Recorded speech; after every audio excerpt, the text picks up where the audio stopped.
Hello everyone, আজকের যে video আছে এখানে আমরা দুটো জিনিস পড়বো। একটা ওয়েস্ট বেঙ্গল স্পেসিফিক কিছু জিনিস আমরা দেখে নেব, যেমন তার বেসিক ফর্মেশান বা কিছু অ্যাডমিনিস্ট্রেটিভ ইউনিট, এগুলো দেখে নেবো যেটা মিসেলিনিয়াসের জন্য ইম্পর্টেন্ট এবং পঞ্চায়েত পরীক্ষার জন্য ইম্পর্টেন্ট। ওয়েস্ট বেঙ্গল স্পেসিফিক আসে, তো চলো শুরু করা যাক। ওয়েস্ট বেঙ্গল স্পেসিফিক জিওগ্রাফির মধ্যে আমরা প্রথমে যেটা দেখবো, তো এখানে শুরু করছে আজকের ভিডিও। ওয়েস্ট বেঙ্গল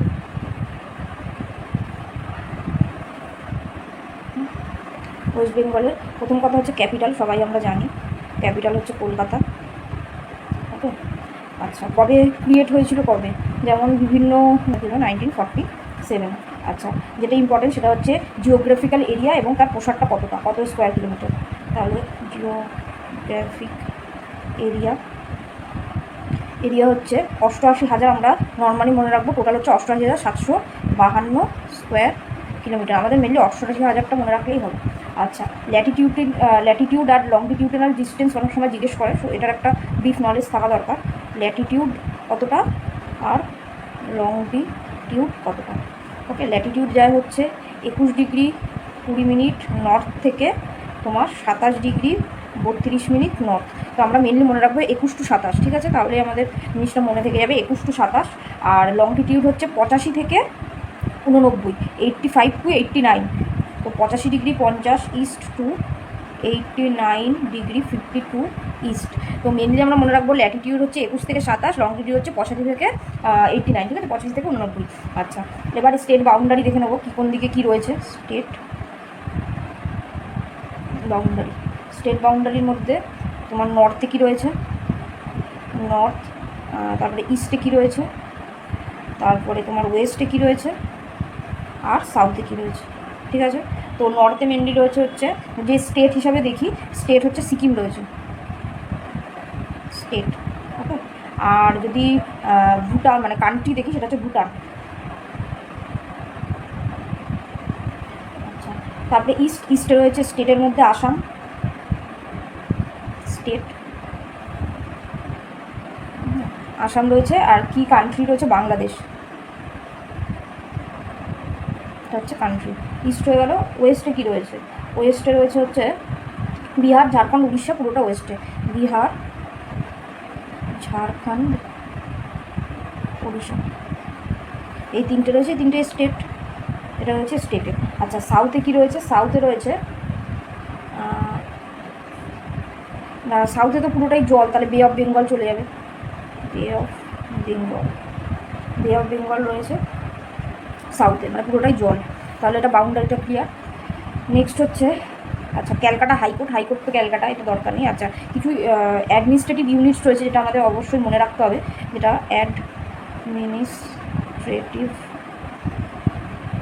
ইউনিটস মানে কি, মানে হচ্ছে লোকসভায় কতজন সদস্য, কতগুলো সিট রয়েছে, রাজ্যসভায় কতগুলো কনস্টিটিউয়েন্সি রয়েছে, ওগুলো। তার লোকসভায় যদি সিট বলে সেটা হচ্ছে 42টা, আর রাজ্যসভায় 16টা।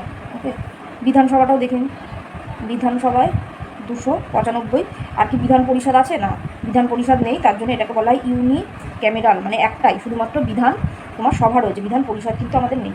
আচ্ছা, এবার একটা জিনিস দেখে নেওয়া ভালো, এটা ইম্পর্টেন্ট না, ইম্পর্টেন্ট লোকসভা, রাজ্যসভা, এই জায়গাটা ইম্পর্টেন্ট, এটা তাও আমরা দেখে নেবো একবার, যদি পরীক্ষায় আসে তাহলে যাতে মনে পড়ে যায়। টোটাল পপুলেশন কত, আর তার মধ্যে ফিমেল আর মেলের ডিস্ট্রিবিউশন, মেল ফিমেলের ডিস্ট্রিবিউশন। টোটাল হচ্ছে 91 মনে রাখবো, জাস্ট 91 মনে রাখবো, আর কিছু মনে রাখবো না। আর মেল ফিমেলের ডিস্ট্রিবিউশন টোটাল হচ্ছে তোমার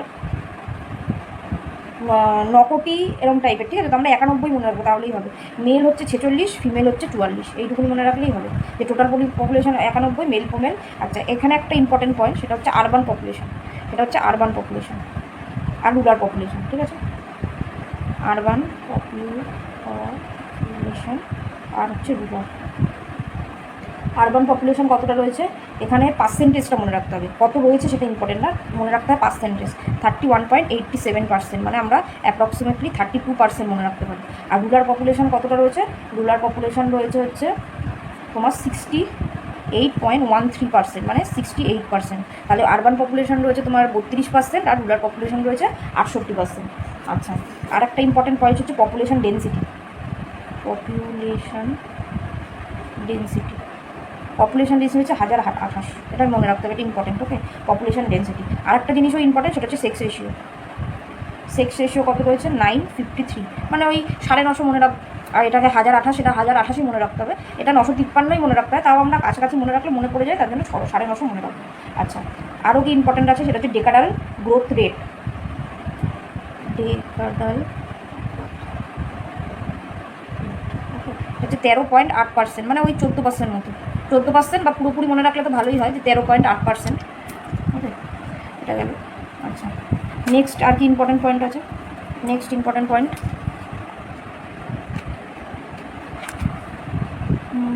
ডেকাডাল গ্রোথ রেট হয়ে গেল। আচ্ছা, লিটারেসি রেট।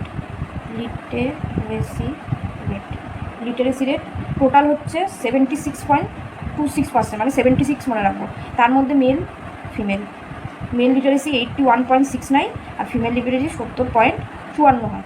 ঠিক আছে, মেল লিটারেসি মনে রাখবো 81, এটা মনে রাখবো 70, এটা 76, 81 70 76, 81 70 76 আমরা মনে রাখবো, এটাও ইম্পর্টেন্ট। আচ্ছা,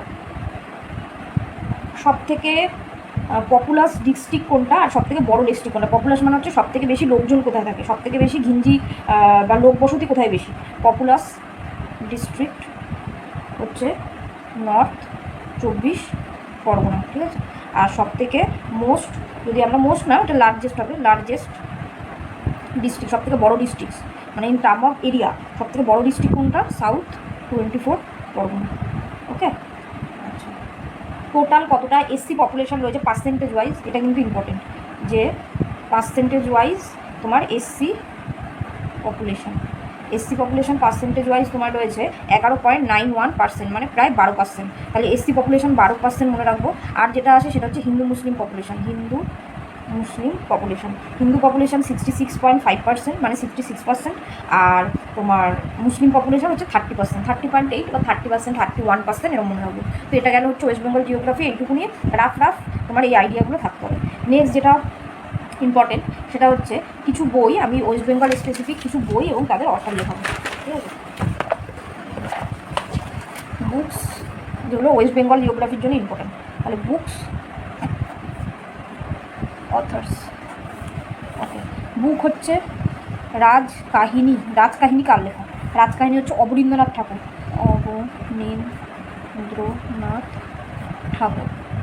ট্যাগর লিখি, ঠাকুর লিখি, আমরা তো ঠাকুর বলি। আচ্ছা, রাজকাহিনী হচ্ছে অবনীন্দ্রনাথ ঠাকুর। লাইফ ডিভাইন কার লেখা? লাইফ ডিভাইন হচ্ছে অরবিন্দ ঘোষ। আনন্দমঠ ইম্পর্টেন্ট, আনন্দমঠ হচ্ছে বঙ্কিমচন্দ্র চ্যাটার্জি। ওকে, আচ্ছা, চাঁদের পাহাড়, তারপরে পথের পাঁচালী, অরণ্যক, পথের পাঁচালী, আরণ্যক, এই তিনটেই মেনলি। এই তিনটে কার লেখা? বিভূতিভূষণ বন্দ্যোপাধ্যায়।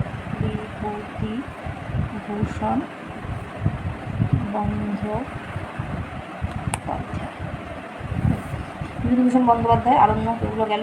আচ্ছা, একটা বই আছে চৌরঙ্গি, CHOWRINGHW, চৌরঙ্গি, এই বইটা ইম্পর্টেন্ট। চৌরঙ্গি হচ্ছে তোমার মণিশঙ্কর মুখার্জি।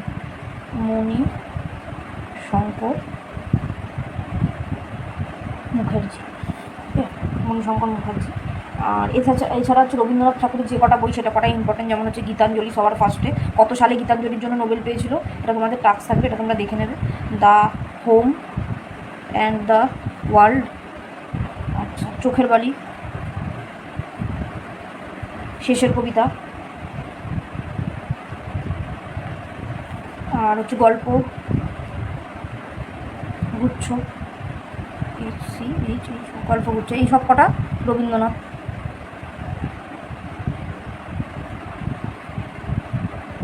আচ্ছা, আর কি ইম্পর্টেন্ট আছে? রবীন্দ্রনাথ ঠাকুর হলো শরৎচন্দ্র, দেখিনি, শরৎচন্দ্র চট্টোপাধ্যায়ের দেনা পাওনা। তারপরে হচ্ছে দেবদাস,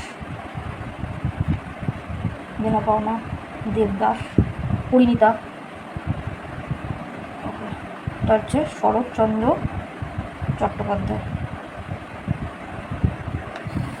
আচ্ছা, আর সুকুমার রায়টা দেখে নিই। সুকুমার রায়ের যেমন আবোল তাবোল, বাদশাহী আংটি, গোরস্থানে সাবধান।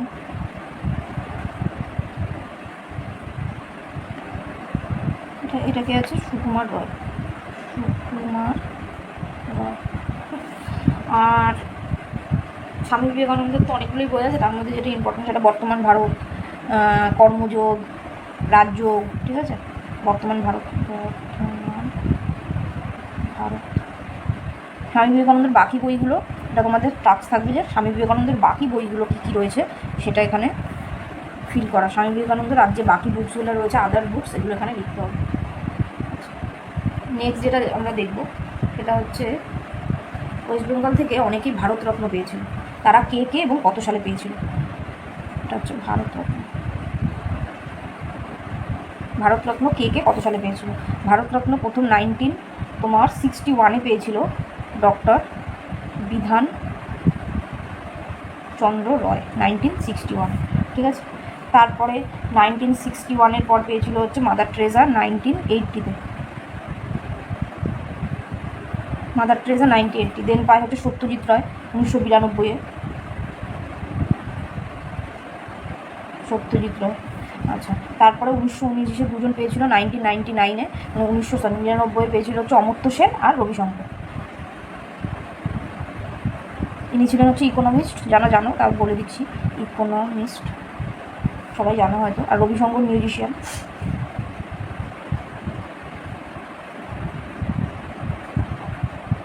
আচ্ছা, ইনি স্পেসিফিকলি সিতার প্লেয়ার, ঠিক আছে? সেতার যেটা আমরা বলি, সিতার প্লেয়ার, ঠিক আছে?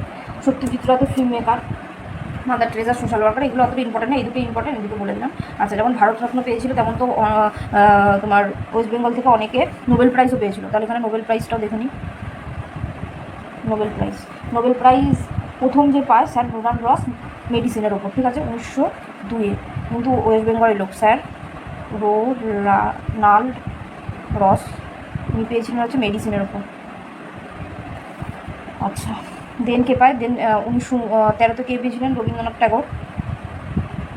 রবীন্দ্রনাথ ট্যাগর পেয়েছিল প্রথম, কিন্তু first Asian to win Nobel prize, ঠিক আছে? যে লিটারেচারে পেয়েছিল সবাই জানো, কিন্তু ইনি ছিলেন হচ্ছে ফার্স্ট এশিয়ান। এটা তো এশিয়ান না, নাম শুনে বোঝা যাচ্ছে, টু উইন নোবেল। ওকে, 1913 হয়ে গেল। দেন হচ্ছে তোমার 1930-এ পেয়েছিল হচ্ছে সিভি রামন। 1930-এ পেল সিভি রামন। তোমার মাদার ট্রেজা পেয়েছিল 1979-এ। মাদার ট্রেজা ইনি পেয়েছিলেন পিসের জন্য। যদি বলে কোন ফিল্ডে পেয়েছিলেন, মাদার ট্রেজা পিসের জন্য। সিভি রামন পেয়েছিল ফিজিক্সে। ওকে, রবীন্দ্রনাথ ট্যাগর তো লিটারেচার সবাই জানো, এটা মেডিসিন। নেক্সট হচ্ছে অমর্ত্য সেন, ইনি পেয়েছিলেন 1998। একটা জিনিস লক্ষ্য করো, আগে নোবেল পায় বাইরের প্রাইজ, তার ঠিক পরের বছর এখানে প্রাইজ দেওয়া হয়। যেমন অমর্ত্য সেন, এখানে অমর্ত্য সেনকে প্রাইজ দেওয়া হয়েছে। যেমন মাদার ট্রেজা 79, এখানে মাদার ট্রেজাকে 80-তে প্রাইজ দেওয়া হয়েছে, ঠিক আছে? তো সিতার প্ল্যান 1998-এ, এই ওটা তো এইটা, এই যে আচ্ছা 1998 লেখা ছিল, সেটা হচ্ছে অমর্ত্য সেন, ইকোনমিক্স।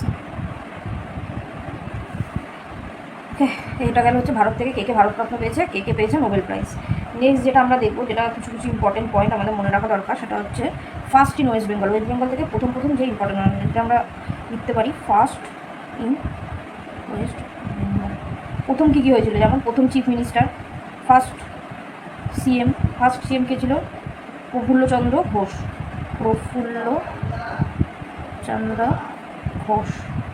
ওকে, আচ্ছা। দেন ফার্স্ট জেনারেল ইলেকশন কবে হয়েছিল, কত সালে? লোকসভার ইলেকশন হয়েছিল 1951-এ, এটা ছিল হচ্ছে লোকসভার ইলেকশন, ঠিক আছে?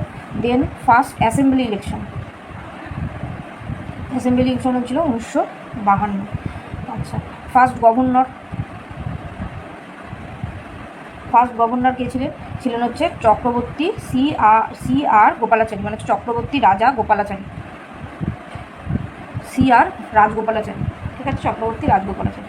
আচ্ছা, দেন হচ্ছে ফার্স্ট স্পিকার, যেমন আমরা জানি যে ইন্ডিয়ার প্রথম লোকসভার স্পিকার কে ছিলেন জে.ভি. মাভলানকার, তেমনি এখানে যেমন তোমার ফার্স্ট স্পিকার ইন লেজিসলেটিভ অ্যাসেম্বলির প্রথম যে স্পিকার ছিলেন সেটা হচ্ছে ঈশ্বরচন্দ্র জালান, ঠিক আছে? First speaker in legislative assembly আছে, এখানে তো কাউন্সিল নেই, তার জন্য ওটা জানার দরকার, মানে ওটা তো নেই, হয়ই। তো অ্যাসেম্বলি হচ্ছে ঈশ্বর দাস জালান। আচ্ছা, next first female governor. First governor আমরা দেখেছি Shri Rajagopalachari. First female governor কে রয়েছে? ফার্স্ট ফিমেল গভর্নর ছিল হচ্ছে পদ্মাজা রানী। আচ্ছা, প্রথম ইউনিভার্সিটি কলকাতা ইউনিভার্সিটি সবাই জানে, এটা আমি লেখালাম না যে ফার্স্ট ইউনিভার্সিটি কোনটা ইন্ডিয়া, এই সরি কলকাতা, সেটা হচ্ছে কলকাতা অনুযায়ী। আরেকটা হচ্ছে, এটা ইম্পর্টেন্ট না, তাও এগুলো ইম্পর্টেন্ট, ঠিক আছে, এগুলো সব ইম্পর্টেন্ট, আমি লিখে দিচ্ছি। First police commissioner, first police commissioner S one সব। ওকে, ফার্স্ট পুলিশ কমিশনার হচ্ছে এস ওয়ান সব। এটা সম্পর্কে মোটামুটি এইটুকু ক্লিয়ার। এবার কিছু জিনিস দেখে নেব, যেটা হচ্ছে ওয়েস্ট বেঙ্গলের স্টেট সিম্বল। ওয়েস্ট বেঙ্গলের স্টেট সিম্বল মানে এখানকার কোনটা স্টেট অ্যানিমেল আছে, স্টেট বার্ড আছে, ঠিক আছে, স্টেট ফ্লাওয়ার আছে, ঠিক আছে। তাহলে state symbol, state symbol, state animal, animal হচ্ছে ফিশিং ক্যাট। ফিশিং ক্যাট, এটার যে ইম্পর্টেন্ট পয়েন্টটা মনে রাখতে হবে, 2018-তে IUCN, দ্য IUCN এটাকে ক্লাসিফাইড করেছিল এন্ডেঞ্জার অ্যানিমাল হিসাবে। 18-তে the IUCN classified it as endangered animal. তাহলে ফিশিং ক্যাট তো সবাই জানবে, কিন্তু কত সালে এটাকে এন্ডেঞ্জার স্পিসিসের মধ্যে আনা হয় IUCN দ্বারা, সেটা হচ্ছে তোমার 2018-তে। আচ্ছা, স্টেট বার্ড কী আছে? State bird white throated, THROATED, throated kingfisher, ঠিক আছে। এটা সম্পর্কে তেমন কিছু জানতাম না। হোয়াইট হেডেড কিংফিশার মানে হচ্ছে তোমার মাছরাঙা পাখি, এটুকু জানলেই হবে, এগুলো দেয়ও না এখন। এই যে এই পয়েন্টটা যেমন ইম্পর্টেন্ট। আচ্ছা, স্টেট ফ্লাওয়ার কী আছে? স্টেট ফ্লাওয়ার হচ্ছে তোমার শিউলি ফুল, যেটা আমরা বলি, অনেকে পারিজাত ফুল বলে, জ্যাসমিন, যেটা ফ্লাওয়ারিং জ্যাসমিন। এখানে আমি লিখে দিচ্ছি পারিজাত, শিউলি, অনেকে বলে শেফালি ফুল, শেফালি, ঠিক আছে। আচ্ছা, স্টেট ট্রি কী আছে? স্টেট ট্রি হচ্ছে ছাতিম গাছ, ছাতিম। স্টেট ট্রি হচ্ছে ছাতিম গাছ। আচ্ছা, এটা কিন্তু ছাতিম গাছটা হচ্ছে এভারগ্রিন ট্রি, মানে এভারগ্রিন ফরেস্টে পাওয়া যায়। কোন ফরেস্টে পাওয়া যায় এভারগ্রিন? এভারগ্রিন। তো এত অবধি থাকলো ওয়েস্ট বেঙ্গল জিওগ্রাফিটা।